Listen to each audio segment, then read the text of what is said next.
Hello बच्चों, स्वागत है यूट्यूब प्लेटफॉर्म के ऊपर। आज का अपना अगला टॉपिक भी आसान सा टॉपिक है। छोटे छोटी 2-3 बात पढ़ाएंगे आप ही कि भाई यो क्यों आ कर इसने किस तरह बनाओ। देखो अपना दो एक छोटी सी बात है, नॉन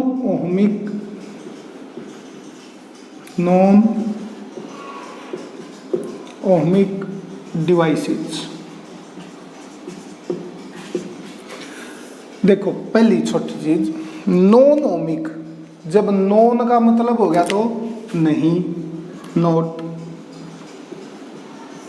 ओहमिक का मतलब ओम्स ला,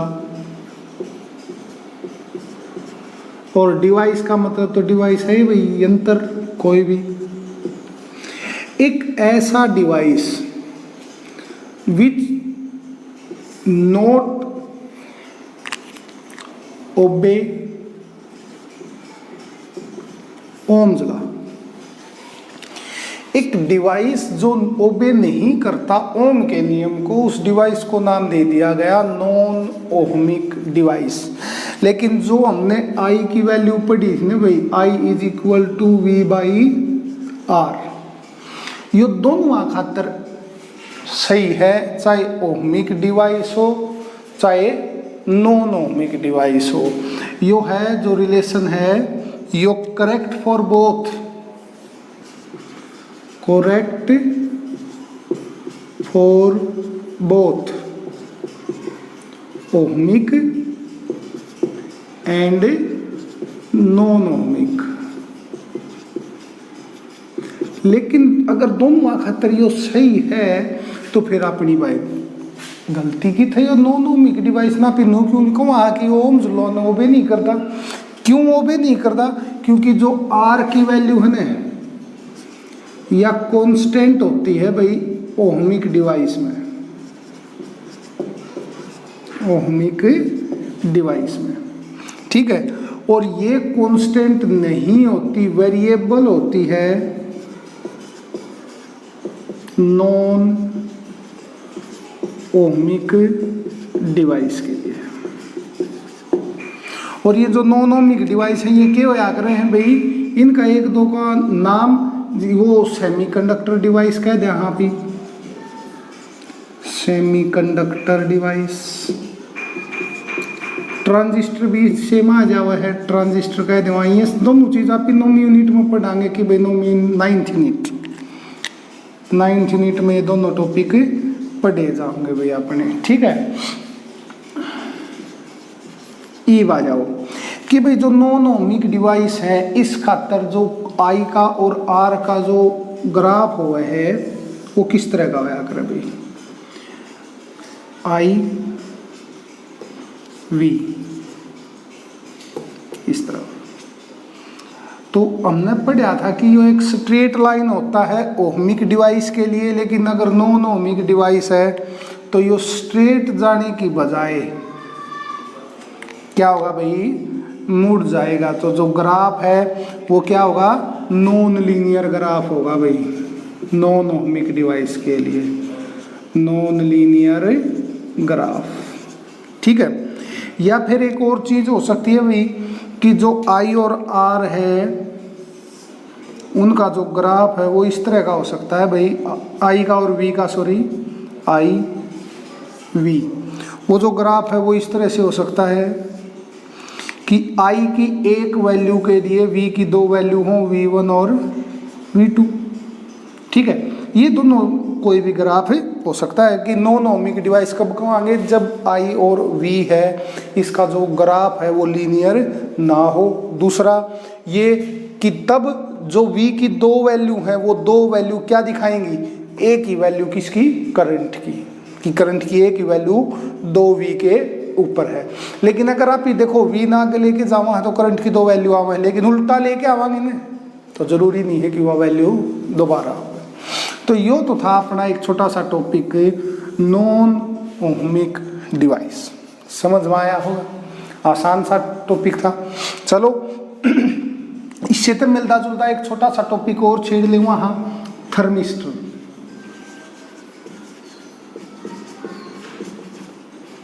यो थर्मिस्टर के हुए है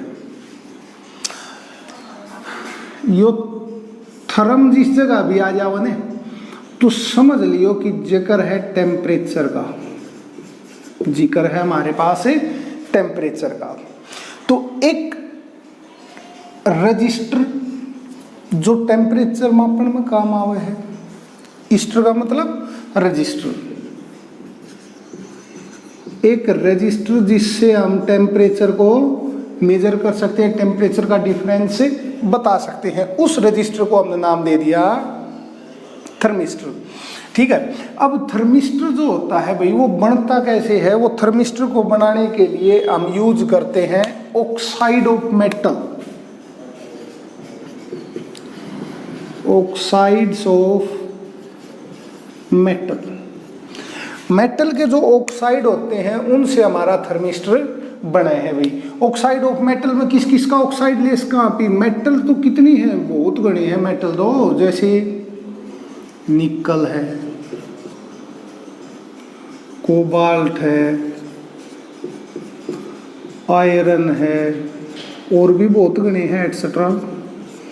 इनके अगर आप ये ऑक्साइड ले ले तो वो ऑक्साइड के बनाओगे अपना थर्मिस्टर। और थर्मिस्टर जो है उसके लिए जो अल्फा है हमारा, अल्फा, अल्फा का मतलब क्या है भाई, जो पिछली वीडियो में हमने पढ़ा था, अल्फा का मतलब temperature coefficient of conductor. Alpha है वो बहुत आई होता है, वेरी आई फॉर थर्मिस्टर्स, या कह लो ऑक्साइड ऑफ मेटल्स। अब जब यो अल्फा आई है तो यो क्या कर रहा है भाई कि अगर स्मॉल इंक्रीज इन टेम्परेचर, अगर हमने कर दिया कि कोई भी कंडक्टर, कोई भी रजिस्टर है, उसका टेम्परेचर थोड़ा सा चेंज कर दिया, विल इंक्रीज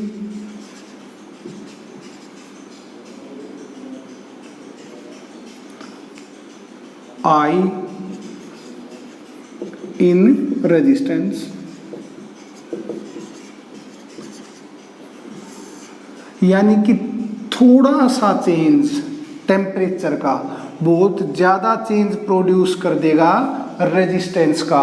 तो अगर रेजिस्टेंस बढ़ गया तो करंट की वैल्यू क्या हो जाएगी, एकदम तय चेंज हो जाएगी। और करंट की वैल्यू एकदम से अगर चेंज होगी तो हम बता देवांगे कि भाई अपने जो है कि हमारा जो टेम्परेचर है वो क्या हो गया, चेंज हो गया।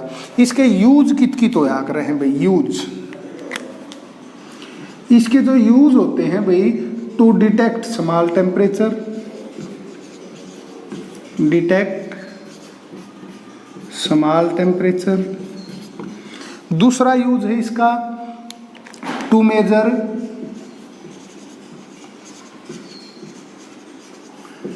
वेरी लो टेम्परेचर,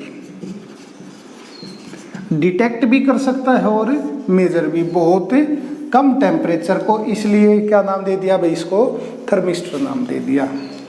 क्लियर है, कहने का मतलब है ये चीज याद रखो कि अल्फा है वो बहुत ज़्यादा होता है थर्मिस्टर के लिए, और थर्मिस्टर बढ़िया किसका होता है भाई, ऑक्साइड ऑफ मेटल का।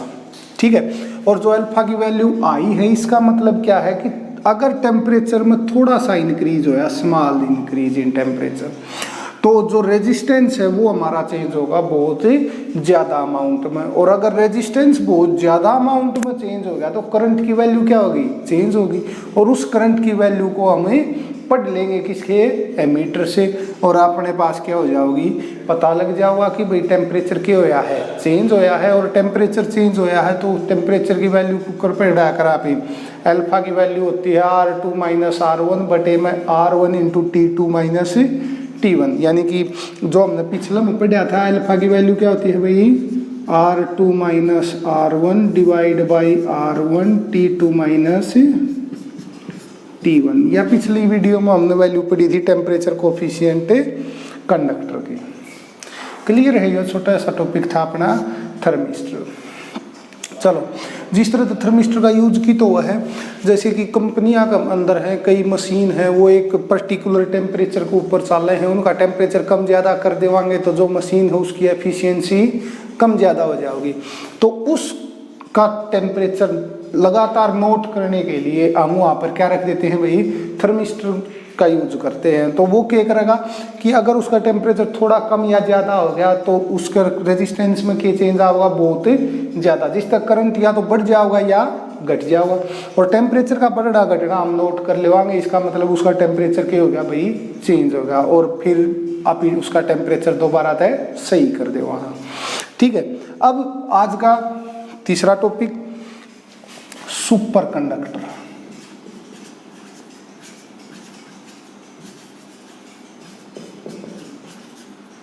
सुपर कंडक्टर,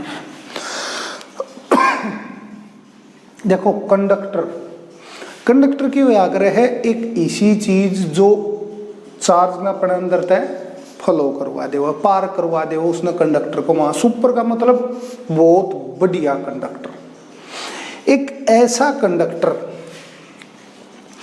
जिस पर कुछ कंडीशन में जिसकी रेजिस्टेंस है जीरो हो जाए, रेजिस्टेंस है जब जीरो हो जाएगा, नियर अबाउट जीरो या जीरो हो जाओगे जब किसी भी कंडक्टर का, तो आप उसने के नाम देना शुरू कर दे वहाँ सुपर कंडक्टर। और यू कब होया करे भाई रेजिस्टेंस जीरो, आप ये कह सका हाँ कि भाई जैसे कि हमने टेम्परेचर पढ़े थे कि भाई टेम्परेचर अगर इंक्रीज करांगे तो रेजिस्टेंस इंक्रीज होगा, टेम्परेचर डिक्रीज करांगे तो रेजिस्टेंस डिक्रीज होगा। तो रेजिस्टेंस जीरो होया करे है लो टेम्परेचर के ऊपर, और ये जो लो टेम्परेचर है ना जिसके ऊपर रेजिस्टेंस जीरो हो गया, इस टेम्परेचर थी आप एक नाम दिया करा, हाँ क्रिटिकल टेम्परेचर।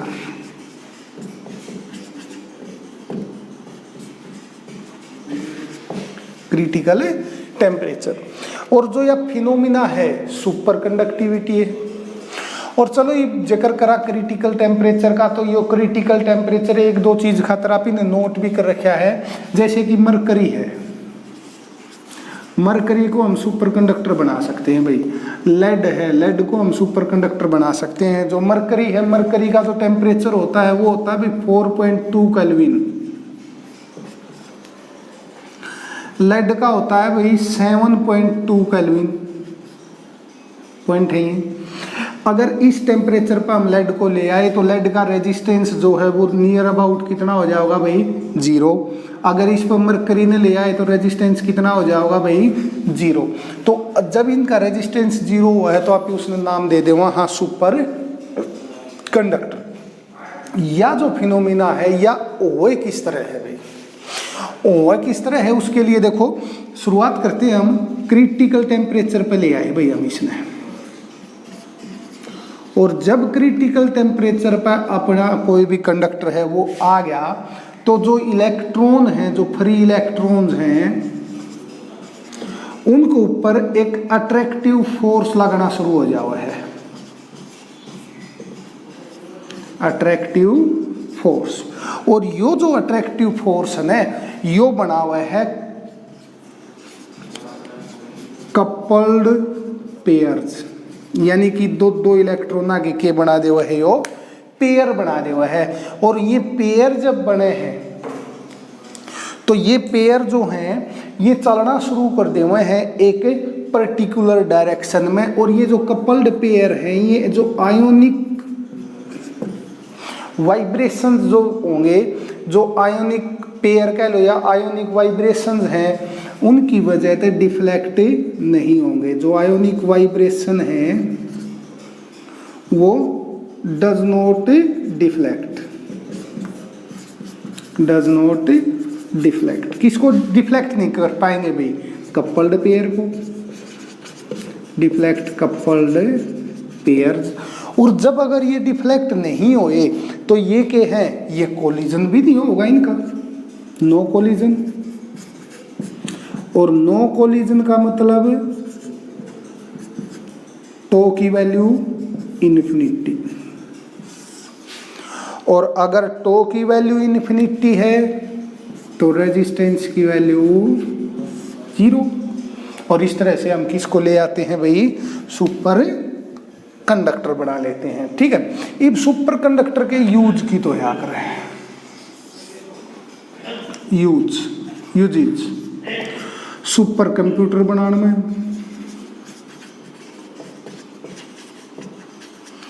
जो सुपर कंप्यूटर अमेरिका ने बना रखा है भाई, आपने भी है एक कलकत्ता में दरिया है, वे सुपर कंप्यूटर बनाने में हम किसका यूज करते हैं भाई, सुपर कंडक्टर का। रेजिस्टेंस नहीं होगा तो जो प्रोसेस है वो क्या हो जाओगी, फास्ट हो जाओगी।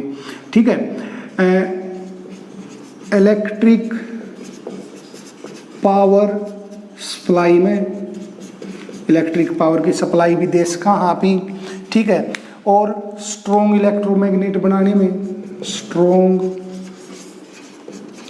इलेक्ट्रोमैग्नेट्स ये बनाने में भी अभी क्या कर सका है भाई, इन सुपर कंडक्टर का इस्तेमाल कर सका है। जो सुनी होगी जापान में बुलेट ट्रेन है, वही तो इतनी तेज चला है कि भाई उसकी स्पीड 600-700 किलोमीटर प्रति घंटा है, 1000 भी पहुँचा दी होगी मेरे ख्याल से। तो जो ये सुपर कंडक्टर हैं इन्हें की देन है वह स्पीड, क्योंकि अगर ज़्यादा करंट उसके द्वारा पहुँचेगा, ज़्यादा इलेक्ट्रिकल एनर्जी पहुँचेगी तो वो और जल्दी क्या करेगा, और ज़्यादा उसने मैकेनिकल वर्क करवा होगा, और जितना ज़्यादा मैकेनिकल वर्क होगा आप ही कहोगे कि भाई उतनी ये तेज चलेगी। तो ये आपने जो छोटे छोटे 3 टॉपिक थे ये आज कवर हो गए। ठीक है, इन टॉपिक का में ज़्यादा कुछ नहीं है। हाँ, 1 नंबर में 2 नंबर में क्वेश्चन आस्क है कि जैसे थर्मिस्टर है, थर्मिस्टर में जो कोफिशिएंट ऑफ टेम्परेचर है उसकी वैल्यू हाई होती है या लो होती है, तो आप ही बतावांगे कि उसकी वैल्यू बहुत हाई हो है। इस हाई की वैल्यू का मतलब ये है कि अगर थोड़ा सा चेंज कर दिया टेम्परेचर में तो अपना रेजिस्टेंस बहुत ज़्यादा चेंज हो जाएगा। ठीक है, थर्मिस्टर बढ़िया क्यों कर हैं भाई, ऑक्साइड ऑफ मेटल तापी ने तैयार कराया करा। नॉनोमिक डिवाइस है, वे ओम जलानो बे नहीं कर दे तो आर की जो वैल्यू होगा कि होया करे इन खातर वेरिएबल होया करे, टाइम टू टाइम की होती रहेगी, चेंज होती रहेगी। नॉनोमिक डिवाइस कौन से हैं, सेमीकंडक्टर है और ट्रांजिस्टर है। ठीक है, ये 2 ग्राफ बनेंगे, ये नॉन लीनियर ग्राफ, 2 V की वैल्यू के लिए सेम करंट, तो ये क्या है सारे नॉनोमिक डिवाइस हैं। तो सुपर कंडक्टर आपका समझ में आ गया होगा कि जब टेम्परेचर आप किसी भी कंडक्टर का कम कर दे चला, आहिस्ता आहिस्ता घटा दे चला, तो हमने पढ़ा था कि रेजिस्टेंस है वो डिक्रीज होता जाएगा, कम होता जाएगा, और एक ऐसा टेम्परेचर आ जाएगा जब रेजिस्टेंस 0 हो जावा है। उस टेम्परेचर ना भी नाम देवा है क्रिटिकल टेम्परेचर। मरकरी खातर 4.2 केल्विन, लेड के लिए 7.2 केल्विन। और जब क्रिटिकल टेम्परेचर हो ना, जो फ्री इलेक्ट्रॉन हो उनके बीच में एक अट्रैक्टिव फोर्स काम करना शुरू कर देवा है, और वो अट्रैक्टिव फोर्स के बना देवा है कपल्ड पेयर। और ये जो कपल्ड पेयर हैं, जो आयोनिक वाइब्रेशन हो उनकी वजह से डिफ्लेक्ट नहीं होंगे। अगर डिफ्लेक्ट नहीं हो तो कोलिजन नहीं होगा, कोलिजन नहीं होया तो जो अपना दो रिलैक्सेशन टाइम हो वो कितना हो जाएगा, इन्फिनिटी। 2 कोलिजन के बीच का टाइम इन्फिनिटी। अगर कोलिजन होएगा नहीं तो इसका मतलब रेजिस्टेंस 0, क्योंकि तो और रेजिस्टेंस के हैं भाई इन्वर्सली प्रोपोर्शनल है। इसके यूज सुपर कंप्यूटर बनाने में, इलेक्ट्रिक पावर सप्लाई में और स्ट्रॉन्ग इलेक्ट्रो मैग्नेट्स बनाने में। आज के लिए इतना ही, मिलते हैं अगली वीडियो में। तब तक के लिए घर रहिए, सुरक्षित रहिए, धन्यवाद।